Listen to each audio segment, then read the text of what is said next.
What up, y'all? Back at you one more time with a sit down with Mark. Y'all, this time I had the honor and the pleasure of interviewing NCCU men's basketball coach, head coach Levelle Moton. Y'all, I enjoyed the interview. It was very informal, very exciting. Um, I learned a lot. He gave great advice. Listen, one thing I ask y'all to do, like, comment, share with any and everybody, neighbors, co-workers, family members. And while you're at it, please subscribe to my YouTube channel. How you doing, Coach? I'm good. How you doing, man? I'm doing good. It's good to see you. You too, man. You too. Thank you. Thank you for doing the sit down with Mark. I know you're very busy and I know you got a lot going on, but thank you for your time. No problem. No problem, black man. Of course, we exchanged pledges to you yesterday. I'm going to go ahead and get right to the questions. Only thing I ask, just hang on for 1 minute after we're done. I got you. All right. Coach, what are some of your values as a coach that you want to instill in your players? That's really a good question. I don't look at it as a value from a basketball standpoint. I just look at it as a value from a humanity standpoint. Some of the things that I value are truth, work ethic, hard work, respect of yourself, respect of your family name, and respect of others. I think it's important to teach these young men not only about the game of basketball, but the game of life, which is probably far more important. They don't want to hear that right now, right? But it's not about what they want to hear at that particular time. It's pretty much about what they actually need. And so, as my coach always told me, one day that ball is going to stop bouncing, right? Whether you like it or not, regardless of who you are, that ball is going to stop bouncing. And when it do, where are you going to find yourself? And it's going to be those exact values that you instill at that very moment that serve as the foundation for them as husbands and fathers and leaders and head of households and potential coaches down the road. I graduated from an HBCU. You attended HBCU and graduated. Speak on coaching at an HBCU and what it means to you.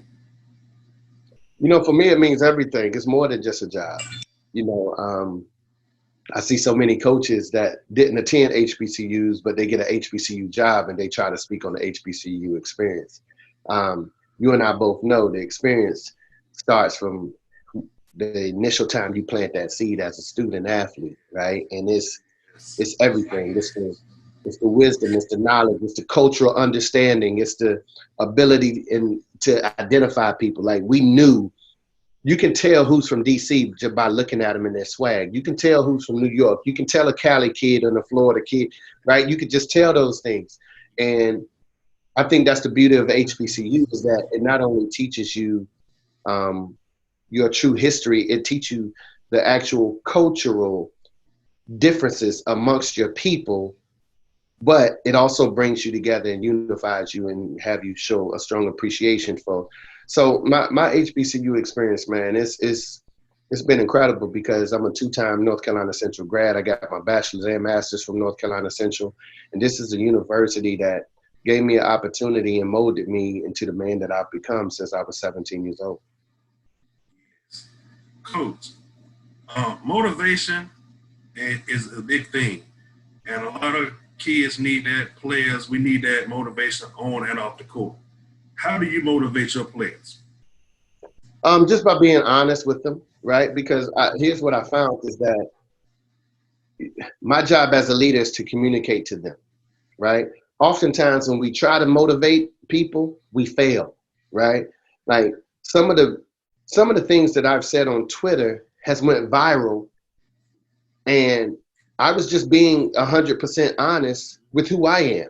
It may be something that my mother told me or my grandmother told me. So I think my job is just to communicate, not to have this groundbreaking, viral moment. And you got to do that in that locker room as well. You just communicate, and then it's 15 different people with 15 different personalities.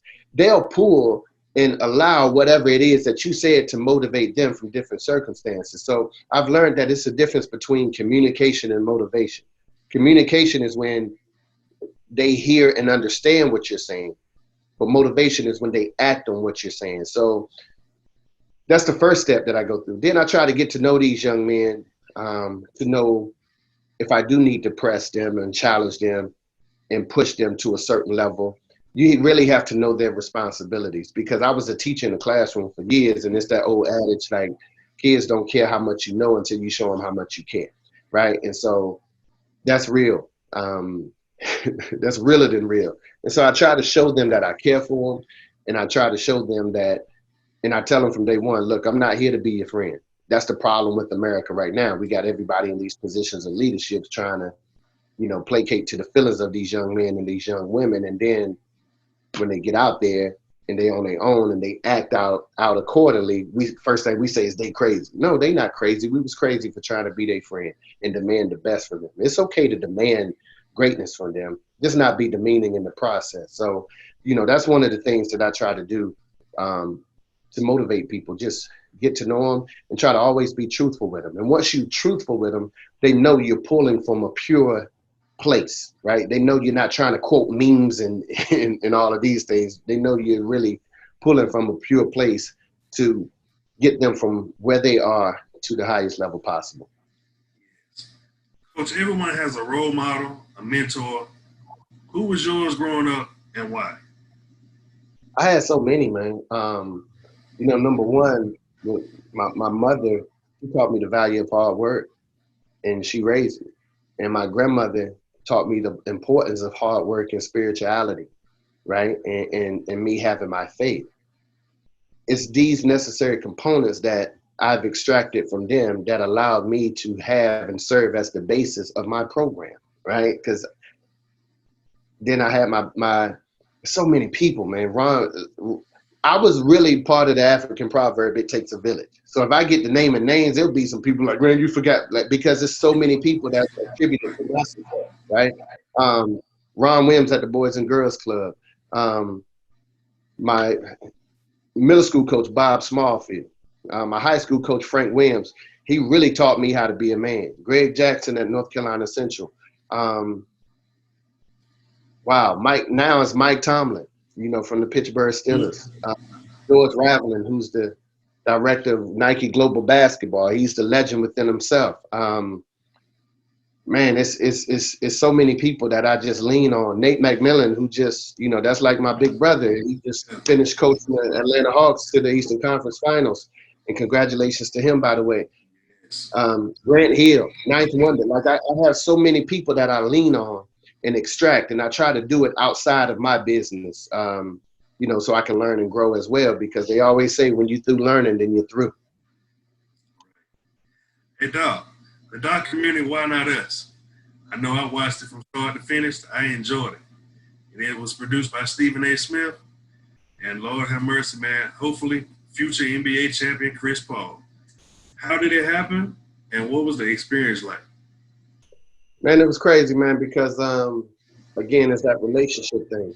People don't know this, but I know Chris and his brother since they were 8, 9 years old, right? And so they were peewees. They weren't Chris Paul and CJ Paul. They were just little boys running around the house.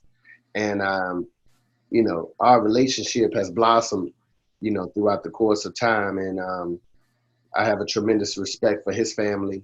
And, it's the feeling is reciprocated on his end. We just always had a tremendous healthy respect for one another. And then last year he called me, he said, man, I got this idea and I want you to be the feature. And I was like, what is it? He said, man, I'm doing this documentary on HBCUs. I want you to be the guy because y'all program is the quote unquote top tier program in the nation. And I think it'd be incredible for people to see your personality and who you are, how you run things, blah, blah, blah. So I said, let's do it. And, after 2 weeks, we had Bob Iger on the phone from ESPN, and, they went and got those deals done. And, they came back and, Stephen A. became involved from an executive producer standpoint. And I think that was extremely important because Stephen A., everyone's in Chris' family attended at HBCU, I think except for Chris. But Stephen A.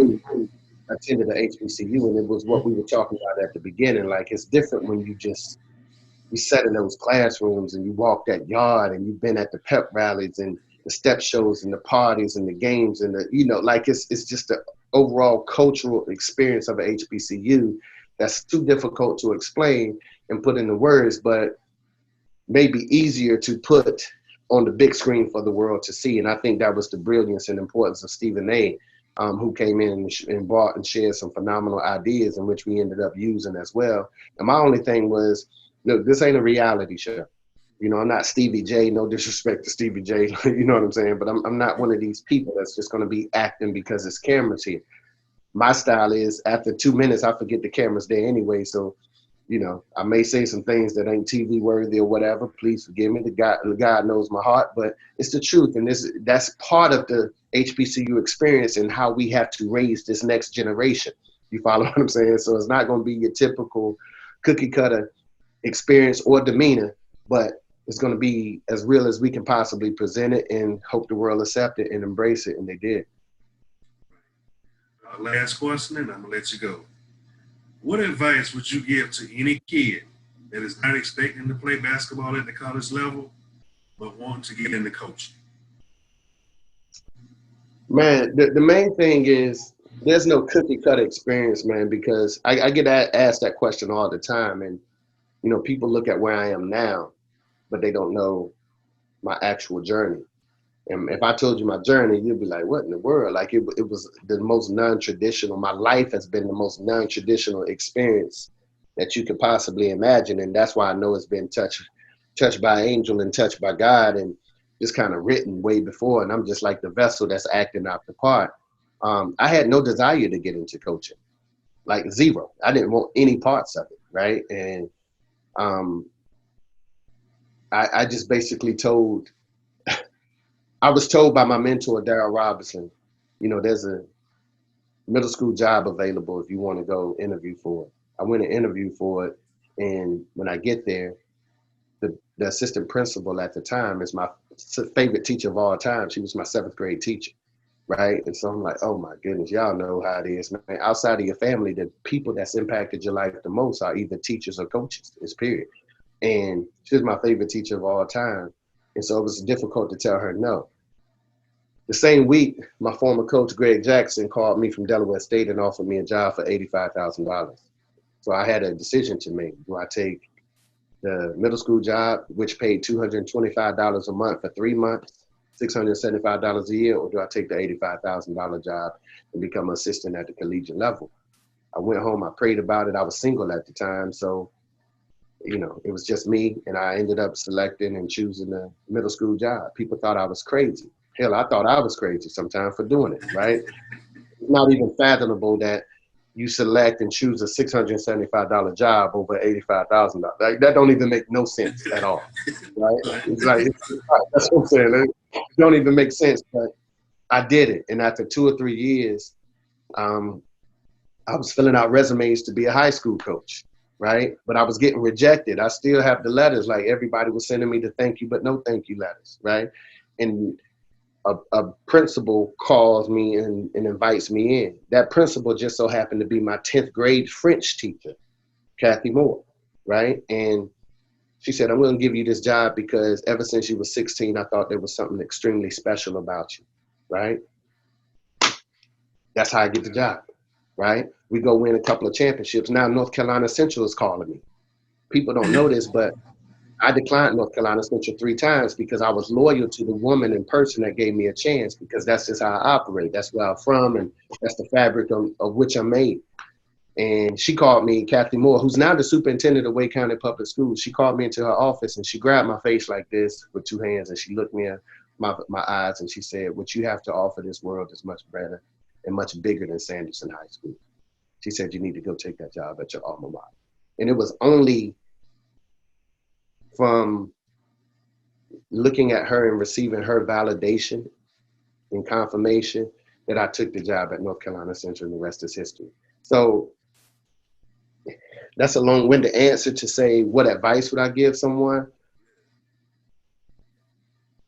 Just go for your goals. And the main thing is be careful of the people that you treat along the way. cultivate these relationships, right? That's the main thing, because everything that I told you ain't got nothing to do with my ability, more so than it does my relationships. That's one thing my godfather, George Raveler, has taught me. Learn to cultivate relationships. A lot of people think cultivating relationships is just seeing someone and handing them a business card, right? But you really have to spend time building that relationship up, not in the sense that that relationship can do anything for you. Ask yourself, what can you do for that relationship, right? And so probably the biggest compliment I get from people is that, yo, you know everybody. And it's because I try to treat everybody like they're $1,000,000, right? Like I cherish them that way. I don't care who you are.